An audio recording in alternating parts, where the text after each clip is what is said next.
അല്ല, അദ്ദേഹത്തിനെതിരെ ഒരു ആരോപണം ഉയർന്നു വന്നു. ഇന്ന് രാവിലെ തൊട്ടാണ് അതിന്റെ വിശദാംശങ്ങളും അതുമായി ബന്ധപ്പെട്ട ചില ഗുരുതരമായിട്ടുള്ള ആക്ഷേപങ്ങളും മാധ്യമങ്ങളിലൂടെ പുറത്തു വന്നത്. 24 മണിക്കൂർ കഴിയുന്നതിന് മുമ്പ്, ഒരു പകൽ തീരുന്നതിന് മുമ്പ് തന്നെ അദ്ദേഹം തന്റെ സ്ഥാനം രാജിവെച്ചിരിക്കുകയാണ്.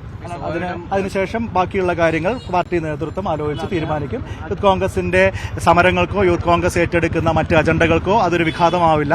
യൂത്ത് കോൺഗ്രസ് ഇതുപോലെ ജനങ്ങളെ ബാധിക്കുന്ന വിഷയങ്ങളുമായിട്ടുള്ള പ്രക്ഷോഭങ്ങളും സമരങ്ങളുമായിട്ട് മുന്നോട്ട് പോകും. ജനപ്രതിനിധികളായിട്ടുള്ള ആളുകൾ രാജിവെക്കണോ വേണ്ടയോ എന്നുള്ളതിനെക്കുറിച്ച് കേരളത്തിലെ വനിതാ കമ്മീഷൻ അധ്യക്ഷ സതീദേവി അടക്കം ഇവിടെ കേരളത്തോട് പ്രഖ്യാപിച്ചിട്ടുള്ള ചില കാര്യങ്ങളുണ്ട്. കൊല്ലം MLA ആയിട്ടുള്ള ശ്രീ മുകേഷ്, അദ്ദേഹത്തിന് നേരെ വളരെ ഗുരുതരമായിട്ടുള്ള നേരിട്ടുള്ള ശാരീരിക ആക്രമണത്തിന്റെ അടക്കം പരാതികൾ ഉയർന്നു വന്ന സാഹചര്യത്തിൽ CPM സംസ്ഥാന സെക്രട്ടേറിയറ്റ് കൂടിയിട്ടാണ് തീരുമാനിച്ചിട്ടുള്ളത് മുകേഷ് MLA രാജിവെക്കേണ്ടതില്ല എന്നുള്ളത്. ഏതായാലും കോൺഗ്രസ് അങ്ങനെ ഒരു തീരുമാനമൊന്നും എടുത്തിട്ടില്ല. അതിന്റെ വിശദാംശങ്ങൾ പരിശോധിച്ചതിന് ശേഷം തീരുമാനിക്കും. CPM-നെ പോലെ ഇത്തരത്തിലുള്ള ആരോപണങ്ങൾ ഉയർന്നു വരുന്ന ഘട്ടത്തിൽ തന്നെ രാഷ്ട്രീയമായി ഇറങ്ങി സംരക്ഷിക്കുക എന്ന് പറയുന്ന ഒരു ശൈലി കോൺഗ്രസിനില്ല. അതിന്റെ വിശദാംശങ്ങൾ ഞങ്ങൾ പിന്നീട് പ്രഖ്യാപിക്കും. അതിന്റെ മറവില് ഇദ്ദേഹത്തെ സംരക്ഷിക്കുക എന്നുള്ളതാണ്. അത് മറച്ചു വെക്കേണ്ട കാര്യമായിട്ട് കൈരളിക്ക് തോന്നുന്നുണ്ടോ?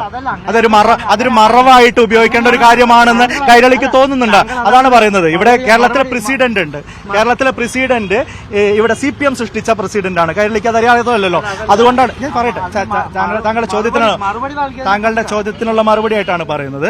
കേരളത്തിൽ ഇത്തരത്തിലുള്ള കാര്യങ്ങളിൽ ഒരു പ്രസിഡന്റ് CPM ഉണ്ടാക്കി വെച്ചിട്ടുണ്ട്. കൊല്ലം MLA ശ്രീ മുകേഷുമായി ബന്ധപ്പെട്ട് അദ്ദേഹത്തിന് നേരെ ഗുരുതരമായിട്ടുള്ള ആക്ഷേപം ഉയർന്നു വന്നിട്ടുണ്ട്. ഇതേപോലെ ചാറ്റിങ്ങിന്റെയോ അതുപോലെയുള്ള ഫോൺ കോളിന്റെയോ ആക്ഷേപമല്ല ഉയർന്നു വന്നിരിക്കുന്നത് എന്നുള്ളത് കൈരളിക്ക് അറിയാലോ. അപ്പൊ അതുകൊണ്ട് തന്നെ അതിനെതിരെ CPM സംസ്ഥാന സെക്രട്ടേറിയറ്റ് കൂടി, സംസ്ഥാന കമ്മിറ്റി കൂടി എടുത്ത പാർട്ടിയുടെ തീരുമാനമുണ്ട്, രാജിവെക്കേണ്ടതില്ല എന്ന്. ഏതായാലും കോൺഗ്രസ് അങ്ങനെ തീരുമാനം എടുത്തിട്ടില്ല. കോൺഗ്രസിന്റെ തീരുമാനം ഇതുമായി ബന്ധപ്പെട്ട് പാർട്ടി നേതൃത്വം അറിയിക്കും, നിങ്ങളെ സമയത്ത് അറിയിക്കും. നിങ്ങൾക്ക് വെയിറ്റ് ചെയ്യേണ്ടി വന്നിട്ടില്ലല്ലോ.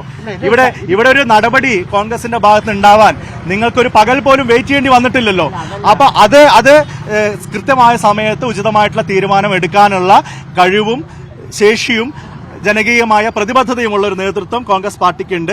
ആ നേതൃത്വത്തിന്റെ ഇടപെടലിന്റെ ഭാഗമായിട്ടാണ് ഇപ്പോൾ പ്രഖ്യാപിക്കപ്പെട്ടിട്ടുള്ള നടപടി ഉണ്ടായിട്ടുള്ളത്. തുടർ നടപടികൾ എന്തെങ്കിലും ഉണ്ടെങ്കിൽ തീർച്ചയായിട്ടും നിങ്ങളെ സമയത്ത് അറിയിക്കാൻ ഞങ്ങൾക്ക് സാധിക്കും. തെറ്റ് ചെയ്ത ഒരാൾക്കും സംരക്ഷിക്കാൻ കഴിയില്ലോ. CPM-ന് മാത്രമല്ലേ അതിന് പറ്റുള്ളൂ. തെറ്റ് ചെയ്ത MLA-യെ സംരക്ഷിക്കുന്ന സമീപനം CPM അല്ല സ്വീകരിക്കുന്നത്. ഞങ്ങൾക്ക് അങ്ങനെ സമീപനം ഒരിക്കലില്ല.